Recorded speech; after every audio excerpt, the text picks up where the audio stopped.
Everyone is always chasing that top DPS spot in one form or another, yet they make so many elementary mistakes or try and reinvent the wheel.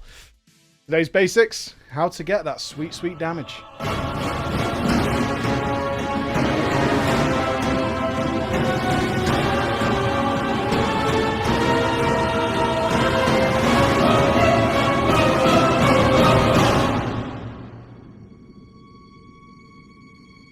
Ladies and gentlemen, welcome back to our Basics series, where today we're going to look at one of my biggest pet peeves in all of World of Warcraft, and that is DPS cooldowns and how to use them effectively. And of course, as always, we're going to look at the ways that people screw this up. I don't think many people really understand how powerful you are under the effects of your cooldowns. If we look at this simple graph here, you will see it is very much like a virgin's first time at bat. It is very energetic, it is powerful, it is large, yet it is short-lived. And unfortunately, we're not going to be increasing the stamina of this moment. In fact, we're going to be working hard to make it as tall and spiky as we possibly can. One of the most common questions I get regarding this is, should I not spread my DPS cooldowns out, use them one after another so my damage is consistently quite high? And the answer to that question is hell no.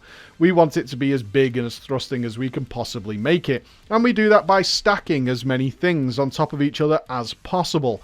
It's a very simple logic. We have things like heroism, bloodlust, haste trinkets, which allow us to attack faster, meaning we do more spells while under those effects. So of course we're going to make those effects hit as hard as possible, because now we've done more spells than we could possibly do while hitting harder than we ever possibly could, meaning our character is doing more damage than it could ever possibly do outside of those effects. I have to pre-warn you. Listening to this will make you understand why when someone uses a very bad bloodlust at a weird time causes many players to fly into an absolute rage and frenzy at them ruining their potential DPS. So we're going to do things like macro things together. If we do have spells and items that can be used alongside each other, there is no problem in macroing them together to ensure we are using them at the same time. Now, while that's all very simple and we can plan our potion to be used alongside bloodlust, to be used alongside our big DPS cooldowns, it is not that simple, and timing, my friends, is absolutely everything. Let's talk about the fact that not all of our spells line up correctly. No, we can look at a Moonkin with Convoke the Spirits and Celestial Alignment and say, well, one is 3 minutes and one is 2 minutes. What do? Well, here's the golden rule. It's generally considered in World of Warcraft that we want to use our cooldowns as many times as possible during an encounter. That is best practice. However, every fight lasts a different amount of time. One of the biggest issues I see with people is using their DPS cooldowns the second they appear on their weak aura. We have these wonderful UIs, and when that spell pops up, they press it super fast because my cooldowns are back. However, that is a mistake. What we should be doing, and what you'll most often hear when going into progression fights, is how long is this fight?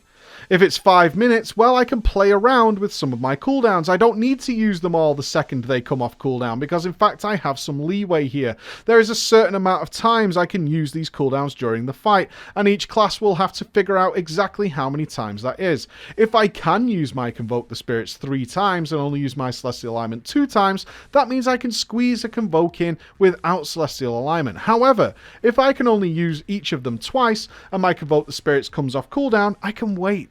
I can breathe. I can just wait till that Celestial Alignment comes back, and then I can use them both together. I haven't lost the use of my spell, therefore I did way more damage than I would have done by just pressing them whenever they came back off cooldown. Of course, the fights can also dictate how we want to use them. This is especially apparent in Mythic Plus. One of the biggest things I see in Mythic Plus is at the start of the dungeon, everybody uses all their cooldowns at once, meaning that the first pack gets annihilated, and people are running around with their DPS cooldowns still running, yet there is nothing to kill. This is why in the MDI you'll see them intentionally stagger players' cooldowns. You and you use yours here, and in the next pack you use yours, because that means that everybody is getting full usage and mobs aren't just dead while cooldowns are still running. When it comes to raid fights, we have things like vulnerability phases. If we look at Sludge Fist, of course we want to use that vulnerability phase where the boss takes extra damage to line up with our cooldowns to make our graph even spikier. So we're going to wait, we're going to delay, we're going to think about it, and then we're going to pile everything in whenever we can possibly do it. A bad player will just use their cooldowns from the start and not think about when they're going to use them, having them come off cooldown at random points and not utilize what this boss is giving them. The same can be said for AoE fights like Stone Legion Generals or Enerva Darkvein. Waiting a few seconds until all those ads are up and we can do that juicy damage is going to allow us to not only clear the phase faster, make everybody happier, but also give us the best possible results. When it comes to DPS cooldowns, my friend, we always think one thing: how can I stack as many things up as possible to do the absolute most damage possible? It's really that simple. There is no strange meta, there is no new outside the box thinking of spreading them out all over the place. It is quite simple. Take your time, take your breath, and just think about your timings. Thanks everybody for watching this episode of Basics, and always leave down your suggestions for things that you want to see. We've already got a whole list of things that you guys have suggested, but keep them coming and we'll address them as soon as we possibly can. Other than that, check out some of our other videos, or maybe check out our website where we've got some cool merch on sale if you want to go and check it out. Thank you very much. I'll see you again. Bye-bye.